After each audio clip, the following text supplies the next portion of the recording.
Hey guys, guess what? It's Angel. You're watching my latest video, and today's video I wanted to talk about panic disorder and social anxiety disorder.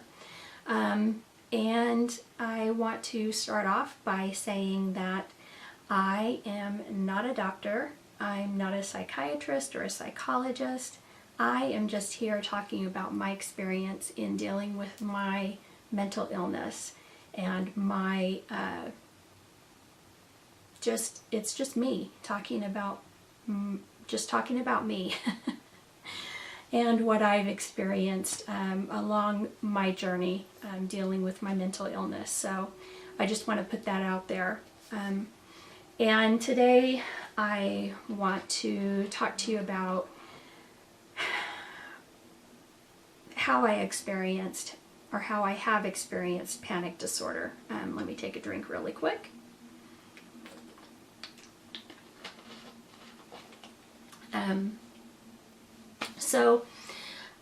Social anxiety disorder and panic disorder.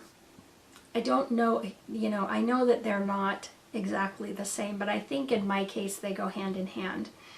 My social anxiety disorder started when I was in high school, and I didn't realize that's what was going on, and my mom didn't know that that's what was going on. She was trying to support me and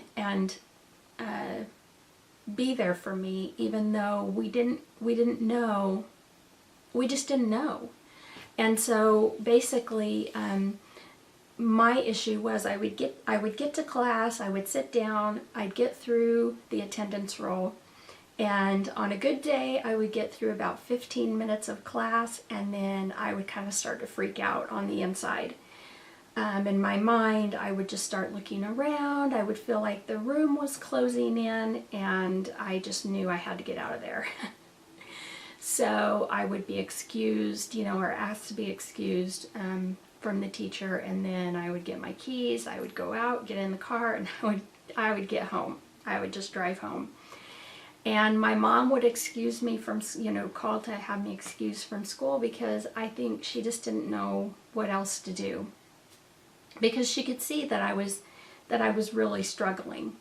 And this continued all through high school, and then later on it continued in the workplace. I could be at a work meeting and just be in that same situation where I was in a room and with my peers, and it was the same thing, like a classroom where I felt like I was in an enclosed space, and it was a situation where I felt like I wasn't in control. And I think a lot of it has to do, for me, a lot of it has to do with control. If I feel like I don't have control of the situation, like I feel trapped, then I can start to panic a little bit.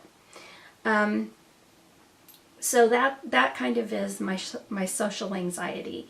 And that I still struggle with that, and I stay home and I isolate a lot because of that. Panic is different than that, and social anxiety can lead to panic in my case, but panic can come without being in a social situation. Panic can hit on its own, out of the blue, just like that. And I do take medication for panic disorder. Right now I'm on gabapentin, and it's pretty effective.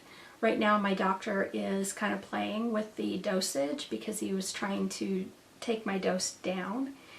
And gabapentin had been really effective in cutting out panic disorder altogether, like my panic attacks, but since he's lowered the dose, I have started having some panic attacks sort of, coming back to the surface.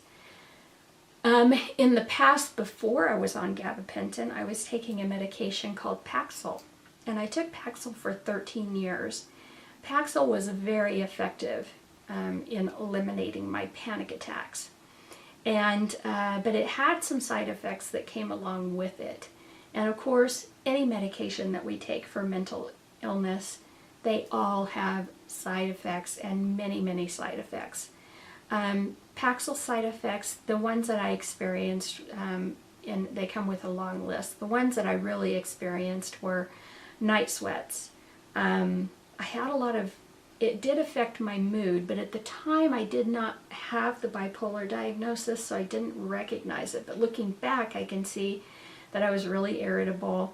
My sleep patterns were horrible, and it affected me. It was caused sexual dysfunction. I will say it that way. But it was very effective in treating my panic disorder. So let's talk about panic disorder or panic attacks. A lot of people don't know what a panic attack is, or they don't know what a panic attack feels like. And I've heard a lot of people that have experienced panic attacks. Everybody tries to, express what a panic attack feels like. And I've heard a lot of good descriptions. Here's mine. So if you've ever had a dream that you're falling, in your dream that you're falling, you get that rush of adrenaline, and you wake up and you can't catch your breath, like, that's what a panic attack feels like. You feel like you can't, it just comes on and your heart just races, and you feel, for me, it makes me feel like I'm gonna die, like I'm just gonna drop dead. And you could be going along having the best day, no worries, and then all of a sudden, panic attack. Out of the blue. Can't plan for it, don't know when it's going to happen, and then it just hits. And in reality, they last for just maybe a minute, like, not very long at all. But when it's happening, it feels like it's an eternity. And when I got my first panic attack, I was like, what just happened? Did I just have a mini heart attack? Like, what, And so my first one happened, and then a month later I had another one. And then they started happening like every so many weeks. And then it started happening once a week, and then twice a week, and then 3 times a week. And then once they ramped up so much, I was having, one panic attack, and then another one would come, and then another one, and I thought I was losing my mind. And, I would go to the emergency room, and because I thought I was having a heart attack, really. But eventually they diagnosed me with panic disorder and social anxiety disorder. So, they're very scary.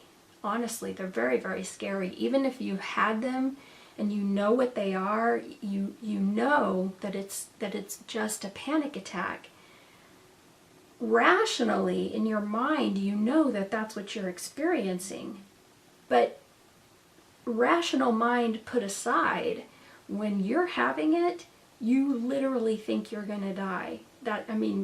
You're not rationally thinking, because what you're feeling while you're having it pushes that rational thought away. Because the only thing that you can think in your mind that's going to happen is, I'm going to die. And it's very, very uncomfortable and very scary, and they're very debilitating. Panic and anxiety are very debilitating. And there's a really good TED Talk that deals with this. And it's by Andrew Solomon. I'm going to link it below so you guys can all, it's a very, very worthwhile read from Andrew Solomon. And he talks about depression and anxiety. And I would definitely encourage you to go down below and click on it and watch that TED Talk. But panic attacks are not fun, and medication is wonderful, But if your medication, if for any reason you experience a panic attack and your medication is not working, there's something called grounding. And what grounding is to my understanding, what grounding is a way that you can refocus your mind to get through a panic attack, to kind of calm that, or to get yourself through it. So one of the things that I have read about or I've heard about somewhere, and I cannot tell you exactly where, but this is something that I have used that's been very, very helpful to get me through some panic attacks, other than just pacing around the house to kind of get through it. And that is, you go through and you pick 5 things visually that you can see, and you go through those 5 things, and you do them you repeat them in a round until your panic attack is finished. And so I know you guys can't see what I'm looking at right now, so I'm going to pick some items from behind here that you can see, just to kind of explain what I'm talking about, because I know what I'm saying doesn't make any sense. So for instance, if I pick 5 items, I could say family picture, amazing, hat, couch, black sweater. And you would just repeat those in a circle while you're experiencing the panic attack, and it redirects your thought process away from the panic and helps to calm you. So you would just say family picture, amazing, hat, couch, black sweater. Family picture, amazing, hat, couch, black sweater. And you would just repeat and repeat and repeat until you're calm and that panic attack is gone. Another thing that my counselor has said to do is you can go to the bathroom, kind of splash cold water on your face. It helps to redirect the thoughts in your mind away from the panic, and it sort of like helps you to refocus. It's just kind of like a reset of some sort.